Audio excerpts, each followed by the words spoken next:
The Lincoln We Know, written by Emiliano Martin, narrated by John Ruppert and Justin Ruppert, music by Gabrielle Kramer. February 12th of 2009 marked the date to celebrate the bicentennial birth of one of North America's most distinguished sons. Well-spoken and conscientious, perceived by some as an arrogant individual, his character and decisions can still be judged under the shadows of controversy. Despite it of all, he was a man of the people, for the people, and elected by the people to serve as President of the United States of America. Very much aware of the needs of society, he tried everything in his power to maintain order and the authoritarian preservation of the Union for which he paid in full with his life. The fruits of his labor lay heavy on the balance of goodwill. When I do good, I feel good. When I do bad, I feel bad. That is my religion. One of the many quotes by Abraham Lincoln. A man of quiet temper and manners of a true gentleman, Lincoln lived by the code of his conscience, becoming one of the most recognizable faces in the history of the world. The image and reputation made Abraham Lincoln a man for all seasons.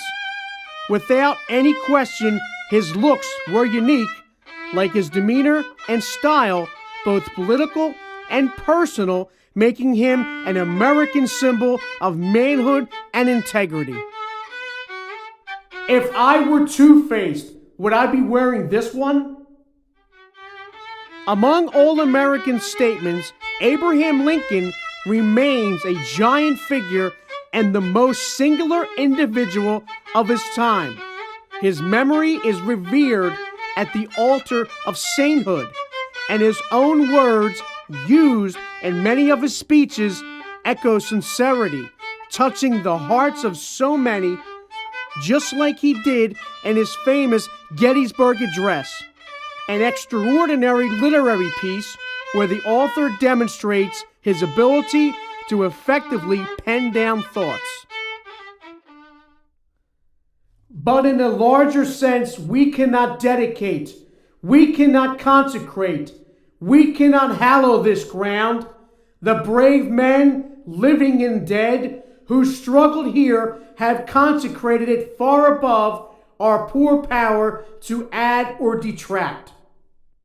A true example of moral authority, he stood firm against critics and adversity. His droll sense of humor and compassion, his temper and tenacity, his perseverance for justice, wisdom, and heart made him the man to deal with the increasing turbulence and the ideology threatening to fracture the country. A difficult era for a young nation full of courageous ideas while destroying itself by a bloody and somehow inevitable civil war. You cannot escape the responsibility of tomorrow by evading today. The skillful politician that he was brought him fame across the nation, made him a man of stature. Although accepted by many, he was ridiculed by his political adversaries, challenged all the time. He was continuously accused of being a political instigator, even questioned on his ability to lead a country at war. Also, his position on the racial issues of those days were very much the subject under the light of public opinion, and yet he managed to get along with the large majority of the nation. Tact is the ability to describe others as they see themselves. A man of working experience with the knowledge and depth on subjects for everyone, he always knew the exact amount of substance it took in order to get a job done. His advice on any subject was done with skill and humanism of poetic dimensions. If I had 8 hours to cut down a tree, I'd spend 2 hours sharpening my axe. The naked eye of any of his contemporaries caught a visibly strong character over his physical presence, but modesty was an adjective that reflected his personality. In order to express ideas, the simple words that he used still, with the passage of time, are transparent as flowing water from the source stream of the truth. Books serve to show a man that those original thoughts of his aren't very new after all. During the war, the powerful control of his office was on the table of discussion as much as the way he handled the incompetent demeanor of some of his army generals. He knew how to get out of it. When told about the drinking problems of General Ulysses Grant, President Lincoln responded, "I wish I knew the name of the brand of liqueur he consumes." A thinker, a writer, an author of his own speeches, he understood the power of good rhetoric. Lincoln was not afraid to speak his mind, nor to the press, nor to his political enemies, and while making a point, he was able to deliver answers with passion and eloquence, grace and personality. Plainly, the central idea of succession is the essence of anarchy. Like a true seaman, he knew when and how to raise the sails of the ship he commanded through the many seas of discomfort, troubled times, and tragedy, always with his eyes on the horizon and the best of intentions to take the vessel to a safe port. Justifiably so, the immortal words of Walt Whitman, "O Captain, my Captain," perfectly fit the man and his journey. And at the end, it is not the years in your life that count. It is the life in your years. Some refer to Abraham Lincoln as the emancipator.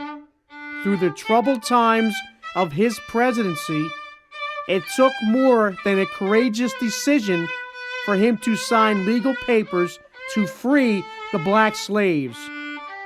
How could anyone argue with his words? You dislike the Emancipation Proclamation and perhaps would have it retracted? You say it's unconstitutional? I think differently. The nation he loved so much has reserved a day on his behalf. Poets and writers have filled pages for Abraham Lincoln, and we still do. His influence is a never-ending source of inspiration, and his life and dedication to the country he served is a bastion of national pride today and for generations to come. The best thing about the future is that it comes one day at a time. In recognition of his memory, playgrounds, public libraries, schools, towns, and national parks, statues, and paintings are found throughout the land. Currency, buildings, and monuments carry his face or his name. Lincoln Park in Illinois State, Lincoln Museum in Illinois State, Lincoln Monument in Illinois State, Lincoln Mount, Pike in Colorado State, Lincoln National Memorial in Colorado State, Lincoln Memorial in Washington, D.C., Lincoln Boyhood National Memorial in Colorado State, Lincoln Center for the Performing Arts in New York City, the Mount of Rushmore in South Dakota, paintings as well as motion pictures and stage plays, costumes and cartoons of Abraham Lincoln are part of the American culture. USA Post Stamps. The U.S. currency honors Abraham Lincoln on the penny coins as well as the $5 bills.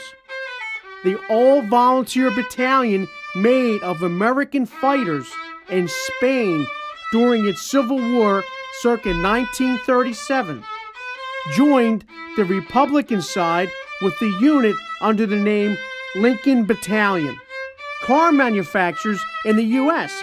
have been using the Lincoln Continental as one of their finest products. Every car's license plate in the state of Illinois bears his image and statement, Land of Lincoln. His many quotations about different subjects are used by scholars as pure wisdom and candlelights in the field of literature. His legacy goes on. Yes, how fortunate we are. Let us celebrate his birth. Let the tragedy of his death not to be forgotten. The captain lives in the heart of the American people, and we the people look up to him. And here are some of the highlights of his life. Abraham Lincoln was born in the state of Kentucky in 1809. He was only 54 years old when he met a tragic death at the very end of the Civil War. He became the 16th President of the United States of America, lost his mother at the early age of 9, and his father married a widow with family of her own. With his father and new family, and as a young boy he moved to Indiana. There he grew up in a farm, very much in contact with nature and the land. He became a young frontier man, yet very much interested in books and history. Originally, he was uneducated and a working country boy. Smart and a vivid reader, he was able to digest every book that fell in his hands, thus becoming a self-made intellectual among his peers. Even as a young man in search of new ideas, the meaning and accomplishments of the Founding Fathers and their proclamation of independence always intrigued him. No doubt he would become a stubborn, lawful man made of discipline to be reckoned with. As a young man, he discovered the power of the written word and the impact of good oratory. He held some odd jobs and by 1832 became a captain in an all-volunteer army to be part of the Black Hawk War. Captain Lincoln never saw action. In search of better conditions and trying to reorganize his life, he moved to the state of Illinois where he prepared himself for the lawyer's bar exam. Once he was found to be competent and met the requirements established by the state, he was able to practice law. He was engaged to a young woman, Anne Rutledge, the daughter of his landlord, but she died too soon in 1835 due to malaria. The theory that he was deeply in love with her and never forgot all about her persists, and it is believed that she was his true love. Making a decent living for himself, he became a working member of the Whig Party in the state legislature. That was circa 1836, and it is there in Illinois where the blood of politics enters his veins. His marriage to Mary Todd took place in 1842, and he fathered 4 sons, out of which only one grew to become an adult, Robert Todd. It is a popular belief that the mental problems of his wife, considered by some as a crazy woman, provided lots of grief to the life of Abraham Lincoln. He was committed to overcome adversity. He ran for public office and served one term, 1847 to 1849, in the House of Representatives. Outspoken as he was, soon became an opponent of the Mexican War. Somehow his views were not taken seriously by the people of Illinois, and leaving public office was the proper thing to do. He became disappointed. He bore the critics with stoicism and grace, yet at the time of his life, he decided to return to his old job. Once he was settled in what he always considered to be his hometown, Springfield, Illinois, he practiced law one more time. The kindness of heart in matters of human needs were lawfully expressed. The honesty and the ability to prepare for his cases helped his reputation as a well-taken law practitioner all over the state. With him, justice was never a subject to underestimate. Soon his popularity as a serious lawyer brought him fame and more cases before the state's Supreme Court, even in federal courts. In a visible job position, he became well known and respected by all around him. His partners and friends in the Whig Party pushed him to run for the Senate seat in 1855, but he lost.